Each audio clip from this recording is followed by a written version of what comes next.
wholeness of the case, but doesn't form the generalities of the case. So ఇది మనం చాలా బాగా గుర్తుంచుకోవాల్సినటువంటి పాయింట్ ఒకటి. రెండోది, different mother tinctures application. Mother tinctures application లో కూడా కొన్ని రెమెడీస్, ఉదాహరణకి senega mother tincture which has more and more symptoms like kali bichromicum. Senega kali bich లా ఉంటాయి దాని symptoms. Ropy mucus, mucus discharges, thick yellowish discharges etcetera. చాలా వరకు క్యాలీబైక్ లా ఉంటాయి. కానీ చిత్రంగా ఏంటంటే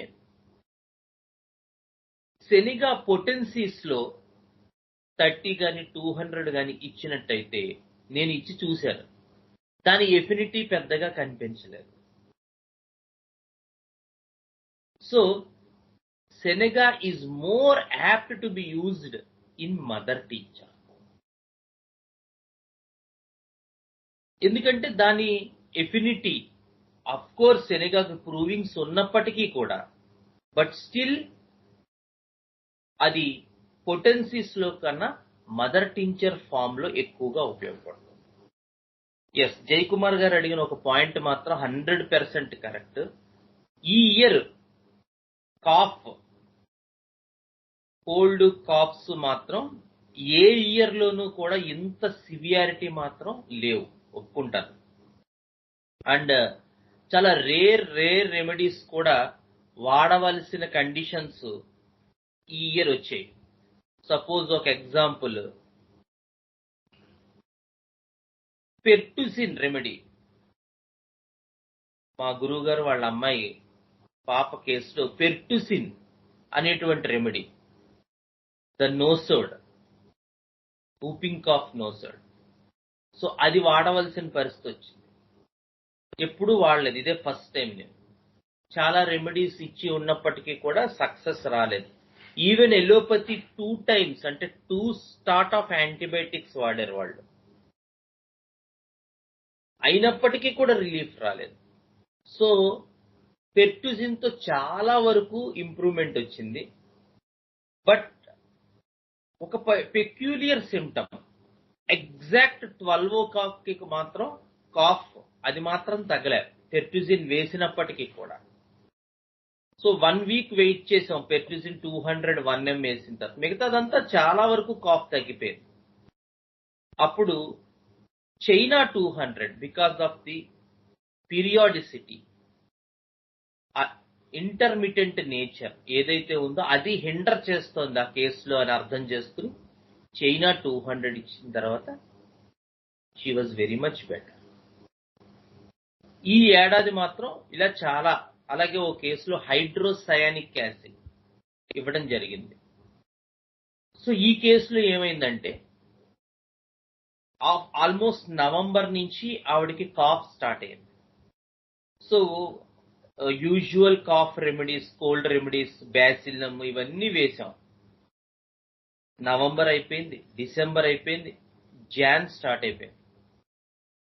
ఆల్మోస్ట్ 3 months సిపియా వేశాం. ఏం వేసినప్పటికీ కూడా కొంత హోల్డ్ ఉంటుంది కానీ తగ్గలేదు. సో జాన్ స్టార్టింగ్ లో ఏమైందంటే సడన్ గా ఈవిడ అన్కాన్షియస్ అయిపోవడం మొదలుపెట్టింది. Not related with cough and ఓయ్, కాఫ్ కి దీనికి సంబంధం లేదు. సడన్ గా కళ్ళు పడిపోతాను. పడిపోవడమే కాకుండా ఒకసారి నోట్లోంచి మ్యూకస్ కూడా స్టార్ట్ అయింది. సో వాళ్ళు సిటీ తీయించారు, ఎంఆర్ఐ తీయించారు, టెస్టులు చేయించారు. కొంచెం ఈస్నోఫిలిక్ కౌంట్ ఎక్కువ ఉంది తప్ప మిగతాదంతా పెద్ద ప్రాబ్లం ఏం కనపడలేదు. సో దెన్ ఏం ప్యాటర్న్ రన్ అవుతోంది అని నేను చూసుకున్నాను కేసులో. చూసుకుంటే నాకు అర్థమైంది ఏంటంటే, సో ఈ యాక్చువల్గా ఈ నవంబర్ నుంచి ఎపిసోడ్స్ స్టార్ట్ అయినప్పటికీ నవంబర్ నుంచి కూడా ఈవిడికి కళ్ళు తిరుగుతున్నాయి. ఈవిడ ఎంతగా చెప్పలేదు మనకి. వెర్టిగో అనేది ఉంది. ఎక్కువగా కాఫ్ వచ్చినప్పుడు కొంచెం కళ్ళు తిరిగినట్టు ఉండడం, నీరసంగా ఉండడం, చెమటలు పట్టడం జరుగుతోంది.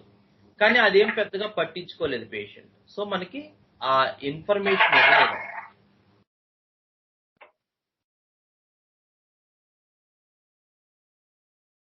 సో మనకు ఆ ఇన్ఫర్మేషన్ ఇవ్వలేదు. సో ఏమైంది, నేను కూడా అది మిస్ అయ్యాను. సో వన్స్ ఈ ఎపిసోడ్స్ ఆల్మోస్ట్ 3-4 ఎపిసోడ్స్, అందులో ఫస్ట్ ఎపిసోడ్ ఎప్పుడో 15-20 డేస్ కి ఒకసారి జరిగింది. సో దెన్ ఆఫ్టర్ రిటర్నింగ్ గురు పూజల నుంచి వచ్చిన తర్వాత చూసి దెన్ హైడ్రోసయానిక్ యాసిడ్ 200 ఇవ్వడం జరిగింది ఆ పేషెంట్ కి. సో దాంతో అటు ఆ ఎపిసోడ్స్ ఆఫ్ అన్కాన్షియస్నెస్ పడిపోవటం ప్లస్ దిస్ కాఫ్ ఎపిసోడ్స్ ఇవి కూడా చాలా వరకు తగ్గిపోయి, అసలు ఎపిసోడ్ అయితే రాలేదు. ఒక డోస్ ఇచ్చిన తర్వాత 16th జాన్ ఇచ్చాం. 16th జనవరినే హైడ్రోసయానిక్ యాసిడ్ 200 ఇచ్చాం. ఇది ఫిబ్రవరి 25th. ఆల్మోస్ట్ 1 month దాటింది.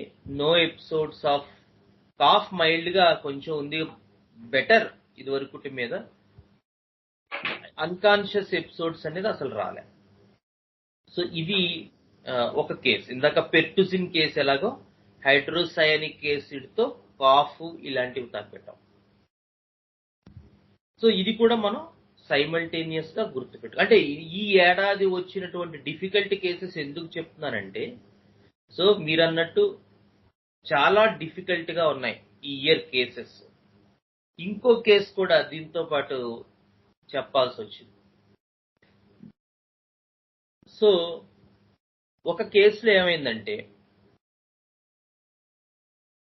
చాలా కాఫ్, విపరీతమైన కాఫ్ రావటం, ఫీవర్ వచ్చి తగ్గింది. ఫీవర్ కి ఏవో మెడిసిన్స్ హోమియోయే వాడారు వాళ్ళు, తగ్గిపోయింది. ఫీవర్ బాగానే తగ్గిపోయింది. కానీ కాఫ్ తగ్గట్లేదు సరికట్ట బాగా మ్యూకస్ వచ్చి వామిటింగ్ అయిపోతుంది. దాంతో నేనేం చెప్పానంటే, వాళ్ళు కూడా హోమియోపతి డాక్టర్ ఆవిడ కూడా.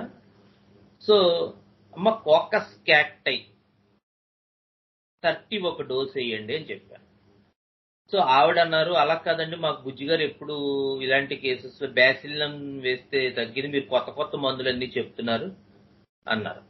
అంటే కాదమ్మా ఇది తప్పదు, ఇంకా ఈ కేసుకు తగ్గాలంటే కోకస్ క్యాక్టైయే వేయాలి అన్నారు. అయితే అన్ఫార్చునేట్లీ వాళ్ళు ఫస్ట్ వేయలేదు ఆ రెమెడీ. యూజువల్ గా ఉన్న బ్యాసిలం చూబర్క్లమే వేశారు, తగ్గలేదు. సో నెక్స్ట్ డే మళ్ళీ ఫోన్ చేస్తున్నాడు, అమ్మ వేశారంటే ఆ మందు నా దగ్గర లేదండి. అలా కదమ్మా, లేకపోయినా సరే మీరు తెచ్చుకునైనా వెయ్యాలి అని. సరే మార్నింగ్ ఆల్మోస్ట్ 9:30-10కి చెప్పాను, మధ్యాహ్నం 1 గంటకి, సాయంత్రం 5ంటికి 6ంటికి ఫోన్ చేసి, అమ్మో తగ్గట్లేదండి వాంతులు అయిపోతున్నాయని. వేశారా ఆ మందని, ఇంకా దొరకలేదండి.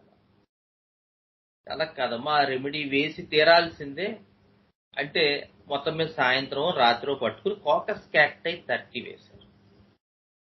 వేసిన తర్వాత ఆ కాఫ్ బౌట్స్, ఆ స్పెల్స్ అవన్నీ కూడా ఆల్మోస్ట్ 99% తగ్గిపోయాయి.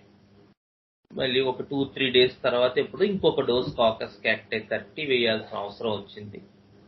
సో ఈ కాకస్ క్యాక్టైలో ఏంటంటే విచిత్రంగా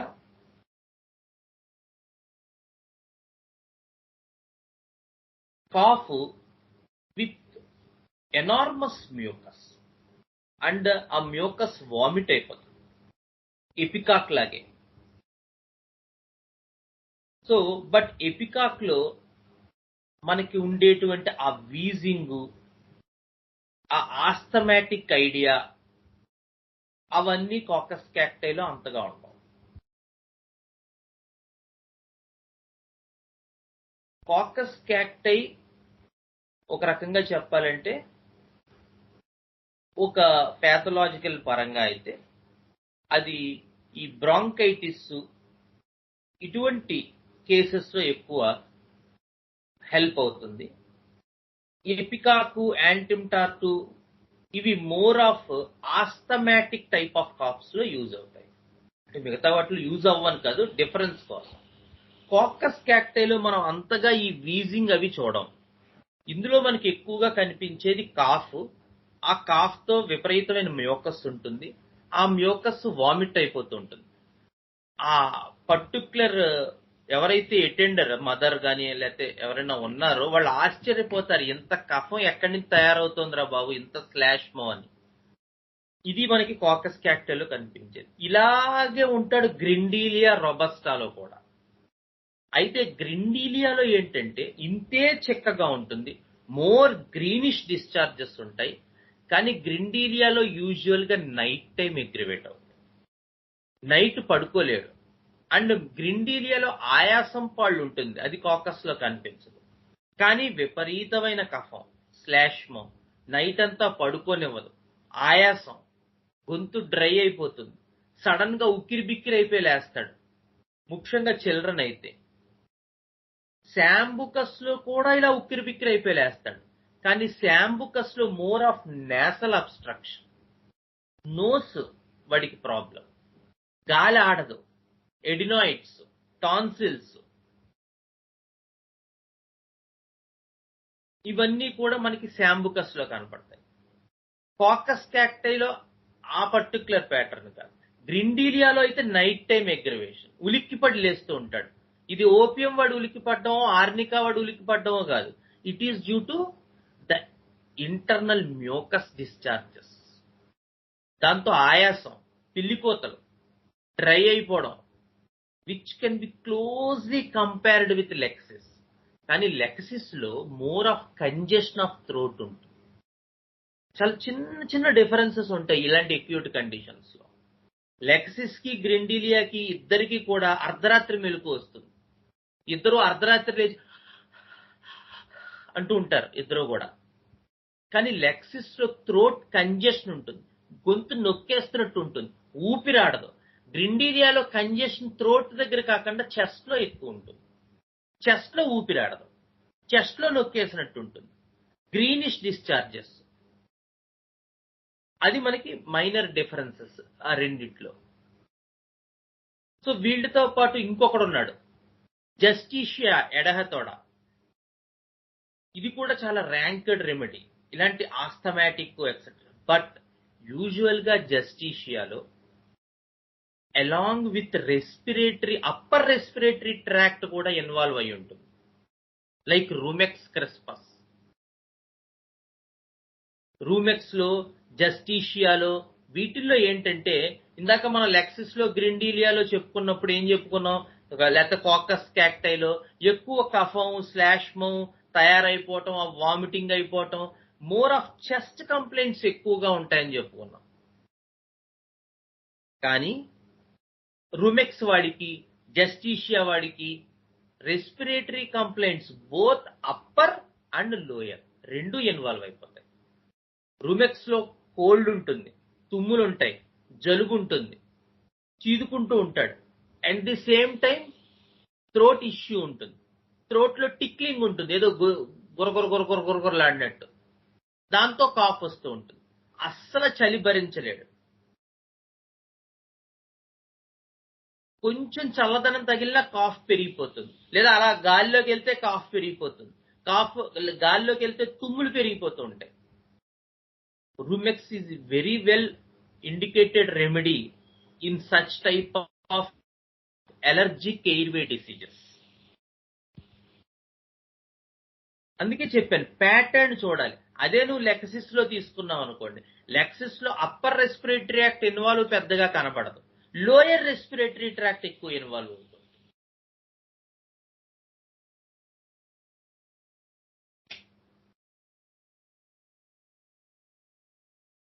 సో రూమెక్స్ క్రిస్పస్, గ్రిండీలియా రోబస్టా, కాకస్ క్యాక్టై, జస్టిషియా, సెనెగా, క్యాలిబైక్, ఇవన్నీ కూడా చాలా ర్యాంక్డ్ రెమెడీసే.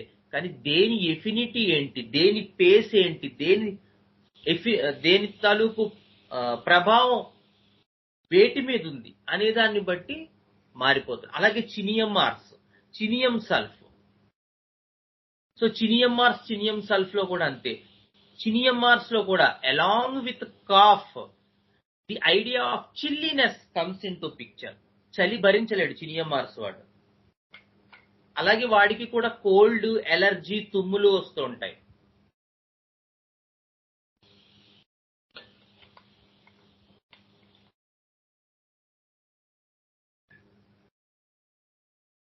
చినియం సల్ఫ్ లో చిల్లీనెస్ ఉండదు, చలి ఉండదు వాడికి, because of that sulphur thing. ఇంకా కావాలంటే చల్లదనం కావాలి వాడికి చినియం సల్ఫ్ లో. థ్రోట్ పెయిన్ ఎక్కువగా ఉంటుంది, కోల్డ్ ఎక్కువగా ఉంటుంది, తుమ్ములు ఎక్కువగా ఉంటాయి. అలాంగ్ విత్ దట్ అప్పుడు లోయర్ రెస్పిరేటరీ ట్రాక్ట్ కూడా ఇన్ఫెక్ట్ అవుతుంది. అప్పర్ రెస్పిరేటరీ ట్రాక్ట్ తో పాటు లోయర్ రెస్పిరేటరీ ట్రాక్ట్ కూడా. బట్ ముందు అప్పర్ రెస్పిరేటరీ ట్రాక్ట్ ఎక్కువ ఇన్ఫెక్ట్ అవుతుంటాయి చినియం మార్స్, చినియం సల్ఫ్ లో. జలుబు, తుమ్ములు, గొంతు గొరగొర, గొంతు నొప్పి. చినియం సల్ఫ్ లో గొంతు నొప్పి ఎక్కువ ఉంటుంది, చినియం మార్స్ లో గొంతు నొప్పి అంత ఉండదు.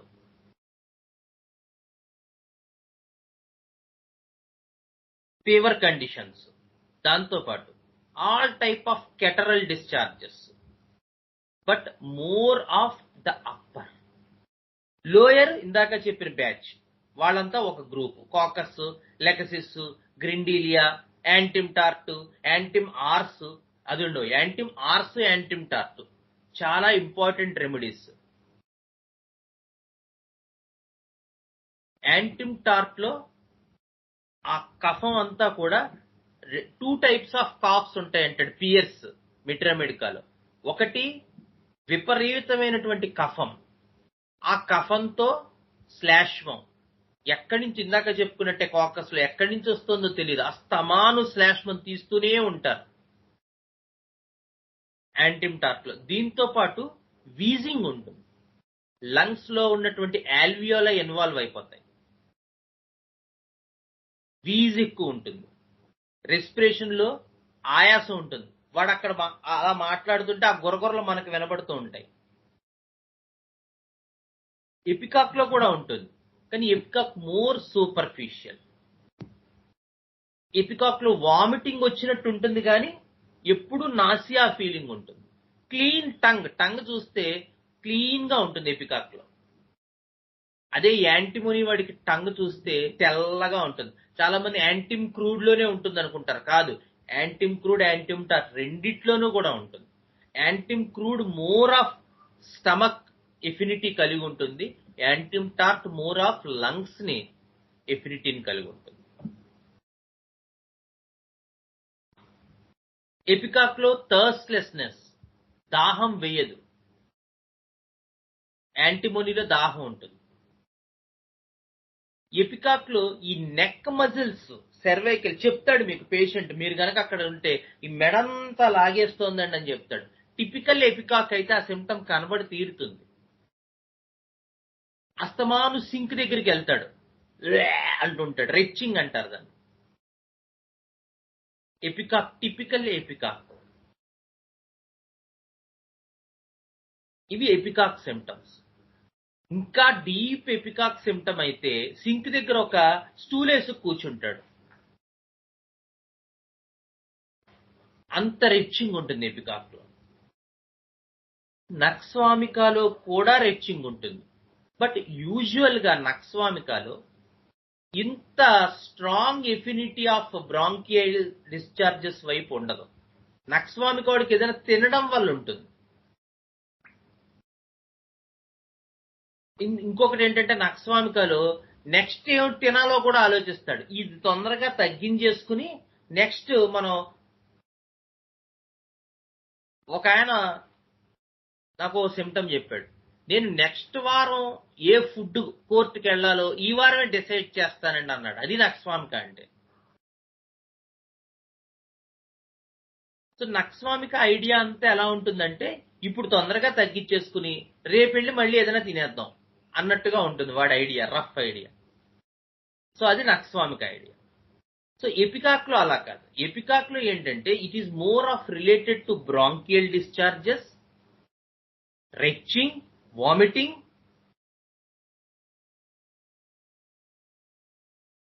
Clean tongue. ఇలాగే ఉంటుంది జస్టీషియాలో కూడా, బట్ వామిటింగ్ ఉండదు, రెచ్చింగ్ ఉండదు జస్టీషియాలో. యాస్పిడోస్పెర్మా అని ఒక డ్రగ్ ఉందండి. చాలా మంది మొన్న కోవిడ్ లో కూడా వాడారు. It is called the digitalis of the lungs అంటారు. సో యాస్పిడోస్పెర్మా తాలూకు ఎఫినిటీ ఏంటంటే, యాస్పిడోస్పెర్మా ఆక్సిజన్ లెవెల్స్ తగ్గుతాయి యాస్పిడోస్పెర్మాలో. అందుకే తెగవాడేశారు కోవిడ్ లో.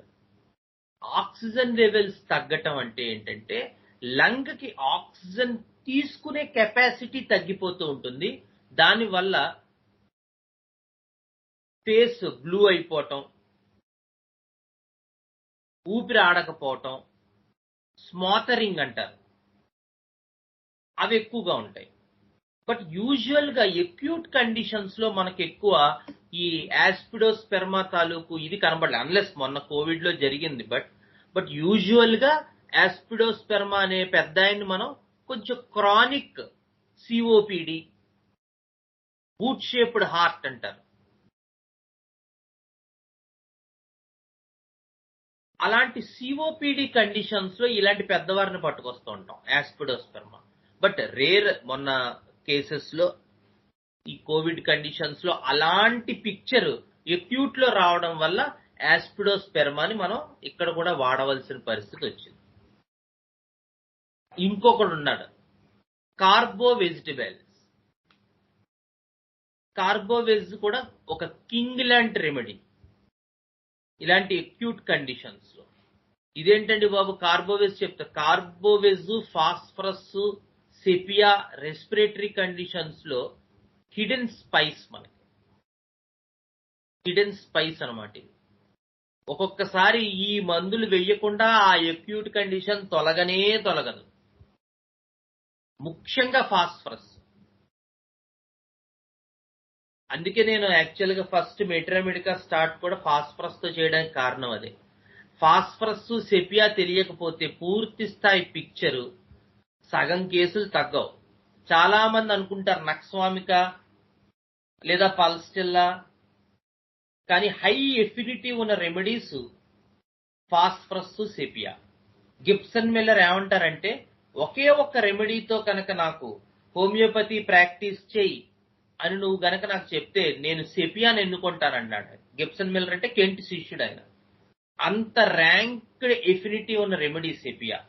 ప్రతి సిస్టమ్ మీద, ఆర్గానిజం మీద, ఆర్గాన్ సిస్టమ్ మీద, ఆర్గాన్స్ మీద, టిష్యూస్ మీద, సెల్స్ మీద ఎఫినిటీ ఉన్న remedy sepia. So much well proved remedy sepia. Deeper pathologies కూడా ప్రూవ్ చేసి వచ్చినటువంటి రెమెడీ. అందుకని sepia is the master stroke. Hahnemann కూడా చెప్పారు ఆ పాయింట్. సో సెపియా అసలు వదలకూడదు. అలాగే ఫాస్ఫరస్ కూడా. ఇవి చాలా వరకు ఎక్యూట్ కండిషన్స్ కి పిల్లర్స్ లాంటి రెమెడీస్, హిడెన్ పిల్లర్. ఎందుకంటే యూజువల్ గా మనం ఇవి ఆలోచించాం, కానీ ఇదేస్తేనే తగ్గుతుంది.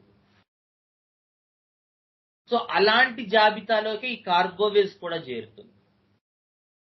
కార్బోవేజ్ లో కూడా చాలా ఎక్యూట్ కాప్స్ ఉంటాయి. ఆయాసం, డిస్నియా, గాలాడదు. సో ఒక బేబీని తీసుకొచ్చారు, చెప్పినట్టు నన్ను ఎవరికో ఈ కేసు.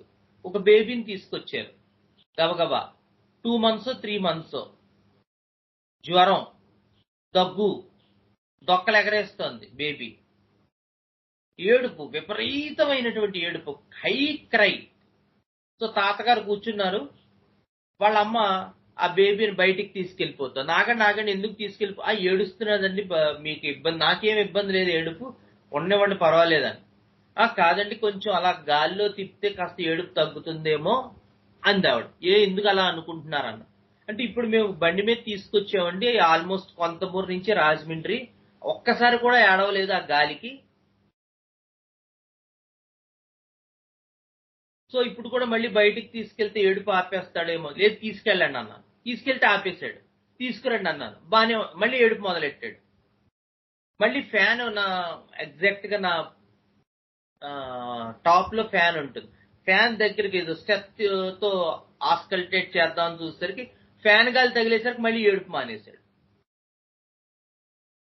ఇమీడియట్ గా కార్బోవేజ్ 30 వేశాను. వేస్తే మా వరలక్ష్మి కూడా ఆశ్చర్యపోయింది. వెంటనే విత్ ఇన్ 5 minutes లో కాఫ్ తగ్గిపోయింది. డొక్కలు ఎగరేయడం ఆగిపోయింది. ఇంకేం అక్కర్లేదు, దాని మీదే ఉంచేయండి అన్న. చిత్రం ఏంటంటే ఆ కార్బోవేజ్ 32 days పనిచేసింది. మళ్ళీ 2 days తర్వాత సిమిలర్ అటాక్ స్టార్ట్ అయింది. కార్బోవేజ్ 200 days తగ్గిపోయింది. మళ్ళీ ఆల్మోస్ట్ 8 to 10 months పాటు అసలు ఏ రకమైన ఆయాసం అటాక్స్ లేదు. 1 year వచ్చింది బేబీకి, మొన్న ఈ మధ్య మళ్ళీ వచ్చింది. మళ్ళీ వస్తే మళ్ళీ కార్బోవేజే వేశాను. కానీ పట్టుకోవడం తెలియాలి, లేకపోతే వర్కౌట్ అవుతుంది. అప్పుడు రిపర్టరీ చూసామండి, మేము అందులో చూసామండి, ఇందులో చూసామండి అంటే వర్కౌట్ అవ్వదు ఆ కేసెస్. అంత మాత్రం రిపర్టరీ తక్కువదని కాదు, ప్రాబ్లం ఏంటంటే మన చూపెట్టుంది అన్నది. సో అదే రిపర్టరీని యూజ్ చేసి మనం గ్రూప్ లో కూడా పెట్టాను. సెపియా ఇచ్చాను ఒక కేసులో, శుభ్రంగా తిరుగుతున్నాడు అతను. కంటిన్యూస్ కాఫ్ ఫ్రమ్ 6 months, 6 నెలల నుంచి దగ్గు తగ్గలేదు. దగ్గంటే మామూలు దగ్గు కాదు, అలా దగ్గుతూనే ఉంటాడు అతను. అలాంటి కండిషన్ లో వచ్చాడు. సెపియా 30తో స్టార్ట్ చేసాం, daily 3 doses. So almost normal, 99.99% normal అయిపోయింది. ఎప్పుడు అడప వస్తున్నాయి. అలా ఉంటుంది సెపియాలో. సో ప్రతి రెమెడీకి ఒక ఎఫినిటీ ఉంటుంది, ప్రతి రెమెడీకి ఒక పిక్చర్ ఉంటుంది, ప్రతి రెమెడీకి ఒక ఇండివిజువలైజేషన్ ఉంటుంది. సో మనం దాన్ని హంట్ చేయాలి, ఆ రెమెడీని తెలుసుకోవాలి, ఆ రెమెడీని హృదయంతో తెలుసుకోవాలి, బుర్రతో కాదు. ఆ పిక్చర్ ని ఎలా రిఫ్లెక్ట్ చేయాలి, ఇది కూడా చెప్పాను. శ్రేఖర్ ఒకసారి ఫోన్ చేశాడు, ఇప్పుడే బస్సు ఎక్కాను, తుమ్ములు స్టార్ట్ అయ్యాయని. ఇమ్మీడియట్ గా రూమెక్స్, ఎందుకంటే ఆ పాయింట్ రూమెక్స్ లో ఉంటుందని మనకి అక్కడికక్కడ తట్టాలంటే పేషెంట్ ని అలా అబ్జర్వ్ చేయాలి, మెటీరియా మెడికాను కూడా అలా చదువుకోవాలి, రెమెడీని అలా హృదయస్థం చేసుకోవాలి. సరే, ఇలా మనం డిఫరెంట్ రెమెడీస్ అంటే డిఫరెంట్ అక్యూట్ కండిషన్స్ లో ఈ రకంగా మనం ముందుకు ప్రొసీడ్ అవ్వాలి. ఆ రెమెడీ చదువుకో. ఇందాక చెప్పాను, జస్టిషియా మదర్ టించర్ జస్టిషియా దగ్గులు, అన్ని దగ్గులకి జస్టిషియా పని చేయదు. జస్టిషియా పిక్చర్ ఉండాలి. ఇందాక చెప్పినట్టు బోత్ అప్పర్ రెస్పిరేటరీ యాక్ట్ అంటే తుమ్ములు, జలుబు, ముక్కు కారణం ఉండాలి. దాంతో పాటు ఎల్లో ఇష్యూ, గ్రీన్ ఇష్యూ, లేకపోతే ఇంకో కఫం, వైట్ ఇష్యూ కఫం ఉండాలి. రెండు ఉన్న కేసుల్లో జస్టిషియా పనిచేస్తుంది. అంతేకాని జస్టిషియా మదర్ టించర్ కనిపించే మనకి ఏంటంటే, మదర్ టించర్లతో ఉన్న ప్రాబ్లం ఏంటంటే, ఇంక మదర్ టించర్కి ఏమి మెటీరియా ఉండదు. దానికి ఏదో ఒకటితో అంటే అది కాకపోతే ఇది మన చెయ్యి ఆ రోజు దేని మీదకి వెళ్తే ఆ మందు రాసేయటమే. అసలు జస్టిషియా సిమ్టమ్స్ ఏమిటి, సెనిగా సిమ్టమ్స్ ఏమిటి, యాస్పిడోస్పెర్మా సిమ్టమ్స్ ఏమిటి, చినియంఆర్స్ ఎందుకు వేస్తాం, చినియం సల్ఫ్ ఎందుకు వేస్తాం తెలుసుకోవాలి కదా. ఏనాడైనా చదువుతున్నాం అవి?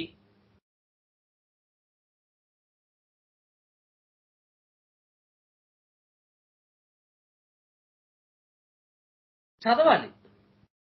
ఇందాక చెప్పాను, రెమెడీని హృదయస్థం చేసుకోవాలి. చేసుకుంటేనే అది నీ చేతిలో పనిచేస్తుంది. అది దైవీకమైనటువంటి వచ్చింది అంతే తప్ప మనం కొనుక్కుంటే అంగడిలో దొరికే సరుకు కాదు. సో అది మన చేతుల్లో పనిచేయాలంటే మనం అంత శ్రద్ధ అక్కడ పెట్టి తీరాలి. ఒక పూజ ఎలా చేస్తామో, ఒక విశ్వనాథ్ సినిమా ఎలా తీస్తాడో, ఆయన సినిమాలకి మిగతా వాళ్ళ సినిమాలకి రోజుకు 100 సినిమాలు వస్తున్నాయి ఈవేళ. కానీ ఇప్పటికీ కూడా ఆ కళాఖండాల్ని ఎందుకు గుర్తుంచుకుంటున్నాం? ఎందుకు శంకరాభరణం ఒకటే గుర్తుంటుంది? సినిమాని చెప్పులు లేకుండా చూస్తామని చెప్పారట ఆయనకి. అది పూజ చేశారు. అంటే సినిమాని కూడా ఒక పూజనీయ భావంతో తీస్తే అది జనాల తాలూకు హృదయంలోకి ఎలా వెళ్తుంది అనేది చూపించారు ఆయన. సో మనం కూడా ఏంటంటే రెమెడీస్ ని ఏదో వేసాం అన్నట్టు కాకుండా దాని తాలూకు పూర్తి స్థాయి ఇన్వాల్వ్మెంట్ మనం అక్కడ ప్రదర్శించాలి. మనకి ఈ ఒక అద్భుతమైనటువంటి కళ మన చేతుల్లోకి ఇచ్చారు పెద్దవారు, దాన్ని సార్థకత చేసుకోవాల్సిన బాధ్యత మనది. మనకు అన్ఫార్చునేట్లీ మిగతా విషయాలన్నీ ఇంపార్టెంట్ అయిపోయి హోమియోపతిని లాస్ట్ లో పెడుతూ ఉంటాం. ఇదివరకు కూడా చెప్పాను, అలా చెయ్యకూడదు. అది హోమియోపతి డాక్టర్ కూడదు. అలా అనుకుంటే ఇందులోకి రాకూడదు. ఇది ఫస్ట్ ఉండి మిగతా వెనక్కి పెట్టుకోవాలి, దీనికి తగ్గట్టుగా మిగతా అరేంజ్ చేసుకోవాలి.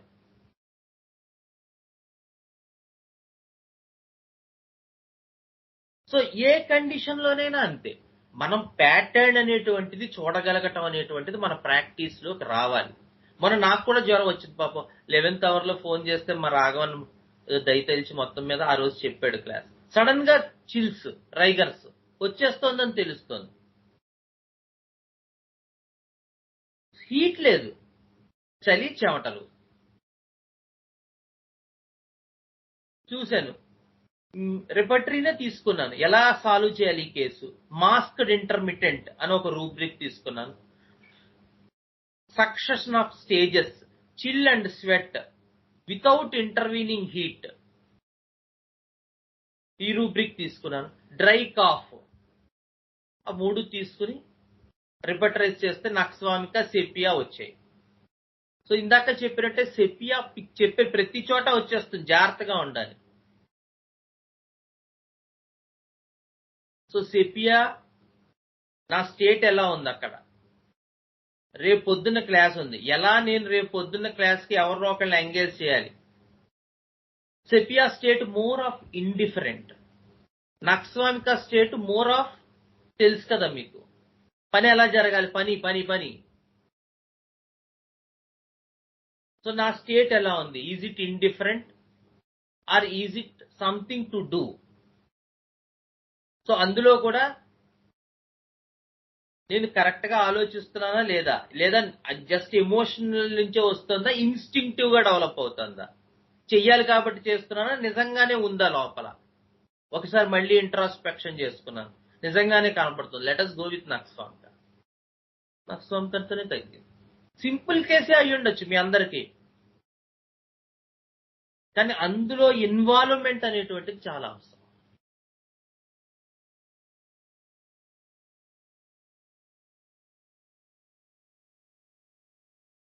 సో ఈ రకంగా మనం ఏ కేసెస్ లోనైనా, అవి ఎప్పుడైనా సరే మనకి హోమియోపతిలో ఈ రకమైనటువంటి ప్యాటర్న్ స్టడీ చేయటం, పేస్ ఆఫ్ ద రెమెడీస్ తెలుసుకోవటం,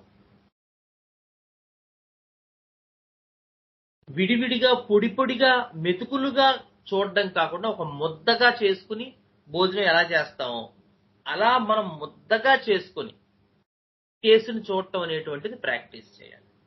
and that will give you the better and best results.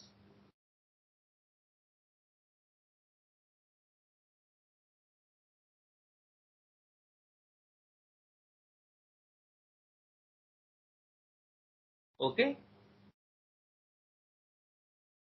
So any doubts?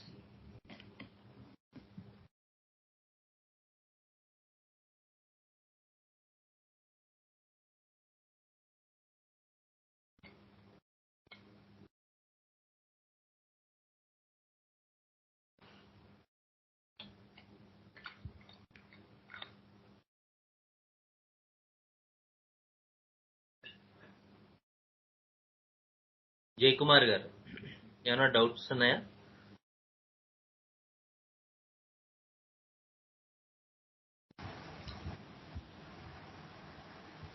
Comprehensive, sir. Sir, pardon? Comprehensive, sir. Comprehensive? Explanation, sir. Nothing else required.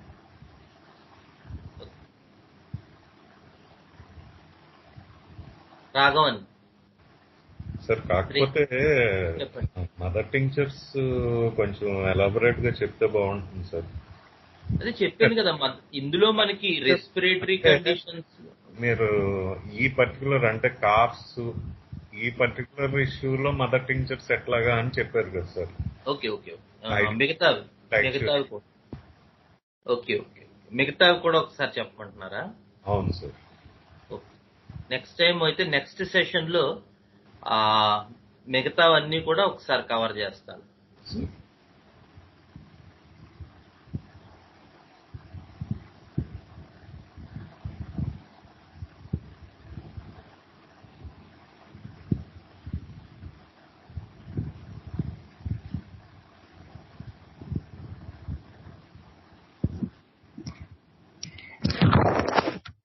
అన్నయ్య చెప్తాను. అసలు కొన్ని caps లో ఇది అంటే కొన్ని లయింగ్ అగ్రివేషన్ బాగా ప్రామినెంట్ గా ఉంటుంది ప్రెసెంట్ కొన్ని కాప్స్ లో. ఆ కేసెస్ లో కొంత ఈ ఉవిలో ఎలాంగేటెడ్ ఉన్న కేసెస్ లో and along with that already ఒక 5-6 days నుంచి అలోపతి వాడి సిరప్స్ వాడి అంటే నేను ఒక కేసులో ఇచ్చాను. అది ఏంటంటే విపరీతమైన వైలెంట్ కాఫ్, ఇంకా అలా పడుకుంటే కాఫ్ సివియర్ వచ్చేస్తుంది అనమాట, అసలు పడుకోలేని పరిస్థితి. అలా ఒక 3-4 days రాత్రులు కూర్చొని ఉండాల్సి వచ్చిన పరిస్థితి. ఇంకా 4th-5th డేకి వచ్చారనమాట. అంటే ఇంకా రాత్రి అవుతుందంటే భయం, ఇంకేదో నాకు అంటే కాఫ్ వచ్చేస్తుంది రాత్రి, ఇంకా నేను పడుకోలేను, అంత భయపడేది అనమాట. ఆ స్టేట్ లో ఉన్నారు. విత్ దట్ ఇంకా ఖచ్చితంగా ఇంకా నైట్ ఇలా పడుకుంటే చాలా కాఫ్ వచ్చేస్తుంది. ఫస్ట్ లయింగ్ అగ్రవేషన్ ఏమోనని అరేలియా ఇచ్చాను, కానీ అదేం పని చేయలేదు. అంటే పనిచేస్తుంది, కొంత మధ్యాహ్నం ఇచ్చాను, ఈవినింగ్ కి అంత సివియర్ గా కాఫ్ కొంత రిలీఫ్ వచ్చింది. కానీ మళ్ళీ నైట్ 10:30కి ఫోన్ చేస్తారు, పడుకోగానే సివియర్ గా వచ్చేస్తుందండి, భయం వేస్తుంది, నైట్ అంతా ఉండాల్సి వస్తుంది. సరే అని హయోసియామస్ 30 ఇచ్చాను. ఇంకా పడుకుని పోయారు. ఇంకా హయోసియామస్ కూడా చాలా ర్యాంక్డ్ రెమెడీ. కాకపోతే హయోసియామస్ ఏంటంటే డ్రై కాఫ్స్ ఉంటాయి, యూజువల్ గా డ్రై కాఫ్స్ అంటే wheezing, dry teasing nervous calves అంటాడు కెంట్ కదా హయోసామస్ లో. ముఖ్యంగా లయింగ్ అగ్రివేషన్ లో ఇంకా హయోసామస్ చాలా ప్రామినెంట్, చాలా హైలీ ర్యాంక్డ్. బుజ్జిగారు చాలా ఎక్కువ ఇచ్చేవారు హయోసామస్, చాలా బాగా పనిచేసేది. ఆయన చేతుల్లో హయోసామస్ అద్భుతంగా పనిచేసేది. ఆ పర్టికులర్ లయింగ్ అగ్రివేషన్ అనేది అవును, చాలా మంచి పాయింట్ నువ్వు చెప్పింది కూడా. లయింగ్ అగ్రివేషన్ కేసెస్ లో ఒకసారి ఇవిలా అనేది కంపల్సరీగా చెక్ చేసుకోవాలి. అది ఖచ్చితంగా ఎలాంగేట్ అయ్యి ఉంది అనుకుంటే కనుక మీరు ఏ రెమెడీ వేసినా పనిచేయదు. అది ఎలాంగేట్ అయ్యి నైట్ లయింగ్ అగ్రివేషన్ ఉంటే కనుక హయోసియామస్ షూర్ గా పనిచేస్తుంది. అండ్ ఈ లయింగ్ అగ్రివేషన్ పాటు అటువంటి కండిషన్లు గుర్తుంచుకునే ఇంకో రెమెడీ కూడా ఉంది, అంటే రేరే బట్ అది కూడా గుర్తుపెట్టుకోవాలి. నువ్వు చెప్పాక గుర్తొచ్చింది, క్యాలీ అయోడ్ కూడా. బుజ్జిగారు సీజన్ లో క్యాలీ అయోడ్ వేశారు, గుర్తుండే ఉంటది నీకు. ఒక ఇయర్ మొత్తం ఆయన ఇంచుమించుగా క్యాలీ అయోడే. అందులో కూడా ఆయన అదే చెప్పారు, ఏంటంటే ఇన్ఫ్లమేషన్ ఆఫ్ ఉవులా, అది కూడా ఒక హయోసామస్ తో పాటు. అయితే నువ్వు చెప్పినట్టు లయింగ్ అగ్రివేషన్ అనేటువంటిది మోస్ట్ ప్రామినెంట్ ఉన్నది మాత్రం హయోసామస్సే. కానీ ఊలా ఎలాంగేటెడ్ నేచర్స్, ఊలా ఇబ్బంది పెట్టిన నేచర్స్ లో హయోసామస్ తో పాటు క్యాలీ అయోడ్ కూడా మనం గుర్తుపెట్టుకునే remedy. Any have very good point, అది మంచి point sir. Inflammation of the uvula cases లో with throat pain generally hepar sulph is also indicated sir. అదేనండి, అంటే అది ఇన్ఫ్లమేషన్ ఆఫ్ ఊలా చాలా వాటిల్లో ఉంటది, ఎలాంగేటెడ్ ఊలా. దాంతో ఇప్పుడు రాఘవన్ చెప్తుంది ఏంటంటే దాంతో కాఫ్ అగ్రివేట్ అవ్వడం, అంటే ఆ పర్టికులర్, అంటే మనం పడుకున్నప్పుడు ఏమవుతుందంటే ఊలా దాన్ని టచ్ అవుతూ ఉంటుందండి. అక్కల్లో లయింగ్ పాస్చర్ లో ఎనటామికల్ గా ఎలాంగేట్ అయిన ఊలా మన ఈ ఫారింగ్స్ రీజన్ టచ్ అవటం వల్ల అది ఏమవుతుందంటే ఆ ట్రిగ్గర్ పాయింట్ అనమాట. అలాంటి కేసెస్ లో చాలా వరకు 90% కేసెస్ లో హయోసామస్ ఇండికేట్ అవుతుంది. కానీ దాంతో పాటు క్యాలీ అయోడ్ కూడా ఒక ఇయర్ బాగా ఇండికేట్ అయ్యింది క్యాలీ అయోడ్.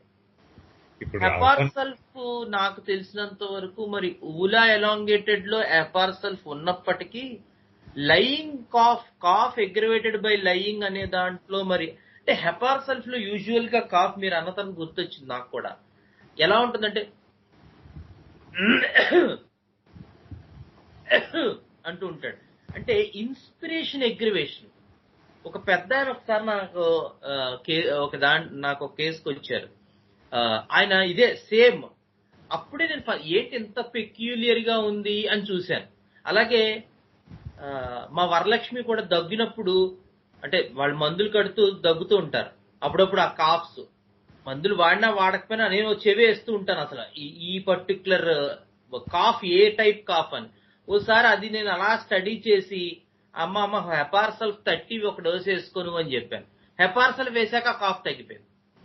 ఇలాగే సేమ్ అంటే ఇన్స్పిరేషన్ ఎగ్రివేషన్ అనమాట అది. అలా అని ఇన్స్పిరేషన్ గాలి తీసుకుంటే కాఫ్ వస్తుంది. కాఫ్ ఇన్స్పిరేషన్ ఎగ్రివేషన్ అది మోర్ హెపార్సల్ఫ్. అంటే మీరు అన్న తర్వాత గుర్తొచ్చింది ఆ పాయింట్. అలాగే ఎలాంగేటెడ్ ఉవులా, ఇన్ఫ్లమేషన్ ఆఫ్ ఉవులాస్ లో కూడా హెపార్సల్ఫ్ ర్యాంక్డ్ రెమెడీయే. బట్ దాంతో పాటు కాఫ్ లయింగ్ ఎగ్రివేషన్ అది ఇప్పుడు రాఘవన్ చెప్పింది. అది ఆ రెండు కలిపి ఉండటం అనేటువంటిది హయోసామస్ పెక్యులియారిటీ. అది అతను చెప్పు. కానీ రాఘవన్ గారు చెప్పిన కేసు యాక్చువల్ గా మెంటల్స్ కూడా హయోసామస్ బాగా ఇండికేట్ అవుతున్నాయి కదా సార్. అంటే మెంటల్ స్టేట్ ఈవేళ మన దాంట్లో ఇందాక అందుకే సెపియా గురించి చెప్పాను. ఎందుకంటే సెపియా మెంటల్స్ మనం స్టడీ చేసినట్టయితే మనం ఎప్పటికీ కూడా రెస్పిరేటరీ ఈ కండిషన్స్ లో ఇవ్వలేం. మనం ఎప్పుడు కూడా ఈ బ్రాడర్ క్లాసిఫికేషన్ గుర్తుపెట్టుకోవాలి, ఎక్యూట్ క్రానిక్. ఇప్పుడు ఈవెన్ సెన్సేషన్ మెథడ్ కూడా ఎక్యూట్ కండిషన్స్ లో ఫెయిల్ అయిపోతుంది, అవదది. ఎందుకంటే చాలా కేసెస్ వర్కౌట్ అవ్వవు అలాగా. మరి అదే మెథడ్ క్రానిక్ కండిషన్స్ లో వండర్స్ చేస్తుంది. సో ప్రతి అప్రోచ్ కి ఒక లిమిటేషన్ ఉంటుంది, ఒక అడ్వాంటేజ్ ఉంటుంది. మనం దాన్ని రెస్పెక్ట్ చేయాలి. సో ఈ పర్టికులర్ ఎక్యూట్ కండిషన్స్ లో మాత్రం మనం ది బెస్ట్ మన కెంట్ అప్రోచ్.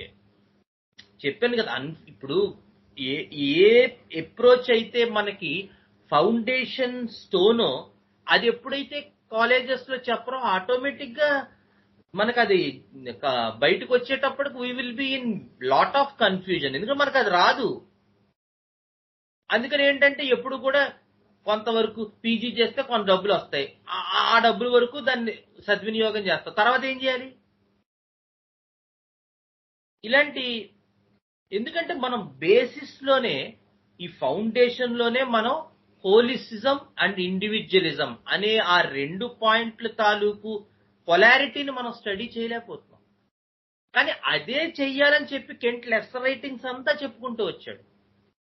ఈ బేసిస్ మనకు ఉంటేనే మన హోమియోపతిలో ఆ రెండిటి తాలూకు డైమెన్షన్ ని పూర్తిగా అర్థం చేసుకోగలం అని కెంట్ ఇచ్చాడు. సో ఆ పాయింట్ ని మనం ఎప్పుడైతే క్యారీ ఓవర్ చేయలేకపోతామో ఇంక మనకి కాన్ఫిడెన్స్ లెవెల్స్ పెరగవు. ఎందుకంటే ఎక్యూట్స్ హ్యాండిల్ చేయలేకపోతే మనకి ప్రాక్టీస్ లో క్రానిక్స్ కూడా మనకి ఆ కాన్ఫిడెన్స్ లెవెల్స్ రావు. ఎక్యూట్స్ ముందు మనం బాగా హ్యాండిల్ చేయగలగాలి. హ్యాండిల్ చేయగలగాలంటే ఈ రెండు కెంట్ మెట్రామెడికా, కెంట్ లెస్సర్ రైటింగ్స్ మనకి బాగా తరోగా నానాలి. అది చెప్పట్లేదు. చెప్పకపోతే కాన్ఫిడెన్స్ రాదు, పెక్యులియారిటీస్ మీద వెళ్తారు, లేకపోతే రిపర్టరీ యూసేజ్ చేస్తారు. మనకి ఈవెన్ కెంట్ రిపర్టరీలో కూడా జుగల్ కిషోర్ గారు ఆ మూడిటి తాలూకు సమన్వయమే హోమియోపతి అని చెప్పి క్లియర్ గా ఇచ్చారు. ఎప్పుడైనా చదవండి ప్రిఫేస్ కెంట్ రిపర్టరీకి. జుగల్ కిషోర్ గారు చాలా క్లియర్ గా ఇచ్చారు. ఆర్గనాను, రిపర్టరీ, మెట్రామెడికా మూడు ఒక ట్రయాంగిల్,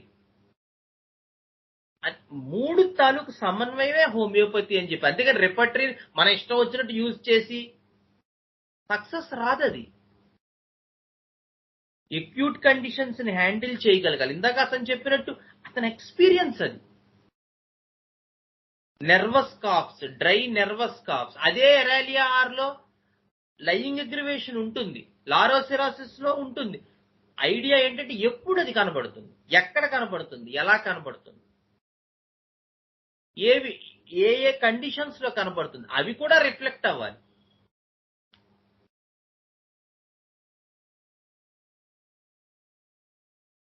అలాగే ఇందాక చెప్పడం మర్చిపోయింది, యాంటిమ్ టార్ట్ యాంటిమ్ ఆర్స్ లో కూడా చాలా ఇంపార్టెంట్ పాయింట్. యాంటిమ్ టార్ట్ స్క్వేరే యాంటిమ్ ఆర్స్, అచ్చు యాంటిమ్ టార్ట్ లాగే ఉంటుంది యాంటిమ్ ఆర్స్ లో కూడా. కానీ ఇంకా ఎక్కువ వీజింగ్ ఉంటుంది, ఇంకా ఎక్కువ యాంగ్జైటీ ఉంటుంది, ఇంకా ఎక్కువ టెన్స్ కండిషన్స్ ఉంటుంది. 1 to 2 ఎగ్రివేషన్ ఉంటుంది. నైట్ పడుకోలేడు యాంటీమార్స్ వాడు, అటు ఇటు నడుస్తూ ఉంటాడు ఆ దగ్గు ఆయాసంతో లేచి. టిపికల్ యాంటీమార్స్. కాఫ్ ఉంటుంది, వీజ్ ఉంటుంది, ఎక్స్పెక్టరేషన్ ఉంటుంది, మ్యూకస్ ఉంటుంది, వీటితో పాటు యాంగ్జైటీ ఉంటుంది, హై లెవెల్ బ్రాంకియల్ సెక్రిషన్స్ ఉంటాయి. ఇవన్నీ కూడా యాంటీమార్స్ లో మనకు కనబడుతుంటాయి. యాంటిమ్టార్ టు యాంటీమార్స్ కి difference intense, severity, violence.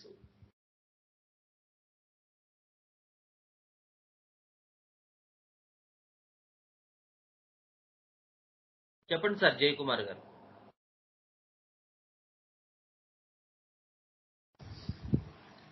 Doubt clarified sir.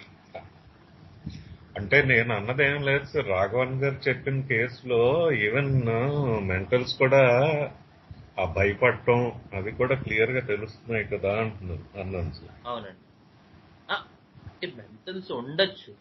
ఒక్కొక్కసారి మెంటల్ స్టేట్ అంత క్లారిటీగా, అంటే ఇందాక సెపియా కేసులో చెప్పాను, మెంటల్ స్టేట్ ని మనం ఐడెంటిఫై చెయ్యలేకపోవచ్చు ఒక్కొక్కసారి. బై లక్ ఈ కేసులో ఉంది, మీరు అన్నట్టు 100% ఉంటుంది కూడా. కానీ ఒక్కొక్కసారి ఉండకపోయినప్పటికీ కూడా ఎక్యూట్ కండిషన్స్ లో మనం వెళ్లాల్సి రావచ్చు ప్రాక్టికల్ గా.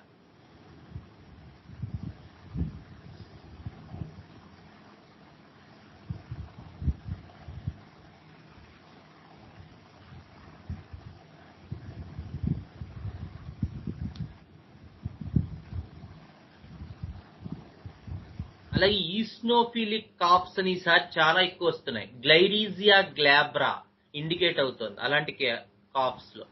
అంటే ఈస్నోఫిలిక్ కాప్స్ అంటే తుమ్ములు, డస్ట్ ఎలర్జీ, డస్ట్ తగులుతూ ఉంటుంది, దానివల్ల కాప్స్ డెవలప్ అవుతాయి. పూజలు దులుపుతాడు, దాంతో తుమ్ములు వస్తాయి. తుమ్ములు తగ్గిన తర్వాత, తుమ్ములు తగ్గినా తగ్గకపోయినా దాంతో పాటు దగ్గు డెవలప్ అవుతుంది. ఎప్పుడు టెస్ట్ చేయించినా అంతేనండి, నాకు బాడీలో ఏఈసీ కౌంట్ ఎక్కువ ఉంటుంది అంటాడు, లేకపోతే ఈస్నోఫిలియా ఎక్కువ ఉందంటాడు. Glycyrrhiza glabra, one of the ranked remedies in such conditions. Pothos లో అయితే ఆయాసం కూడా వస్తుంది, తుమ్ములు, జలుబు, దాంతో పాటు ఆయాసం. మర్చిపోయాను, బాగానే గుర్తు చేశారు. వీటితో పాటు గుర్తించుకోవాల్సిన రెమెడీ అండి బ్రోమియం. చాలా అండర్ రేటెడ్ రెమెడీ నిజంగా. బ్రోమియం ఉపయోగించరు చాలా మంది. చాలా ఇంపార్టెంట్ రెమెడీ బ్రోమియంలో అయితే ఏంటంటే ఓవర్ హీటెడ్, ముఖ్యంగా ఈ సమ్మర్ ఇష్యూస్ మీకు బ్రోమియంలో చాలా బాగా తగులుతాయి.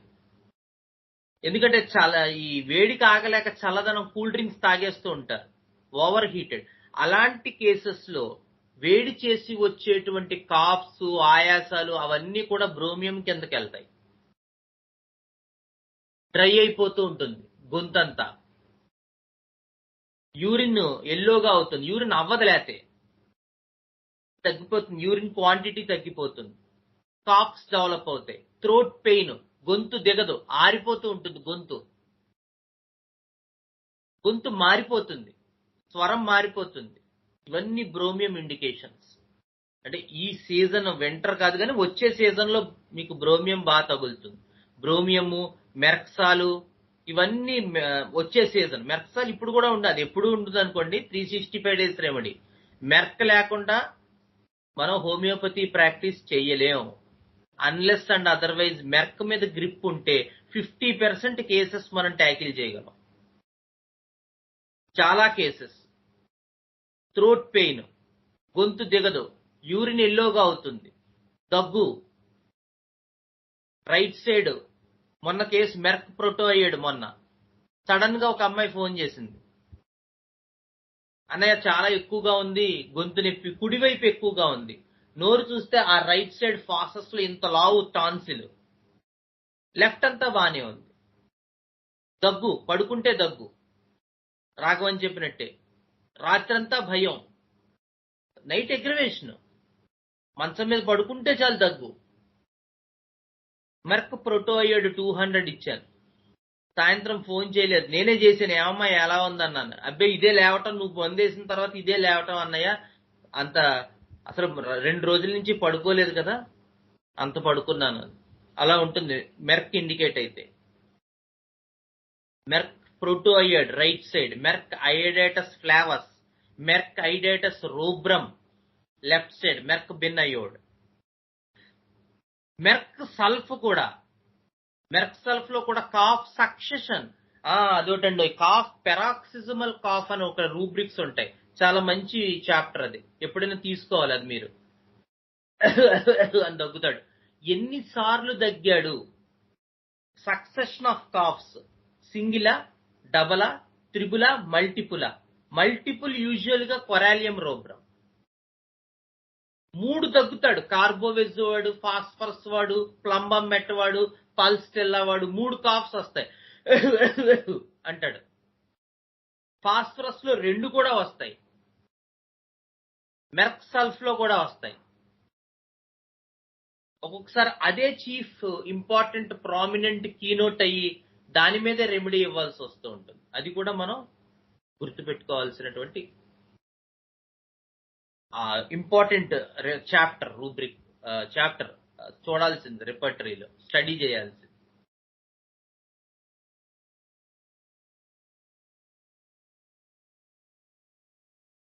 Okay,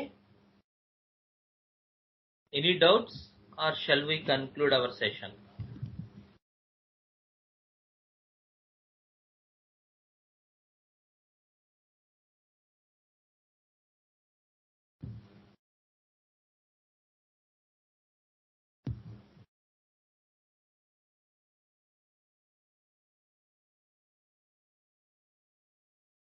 okay, no డౌట్సా?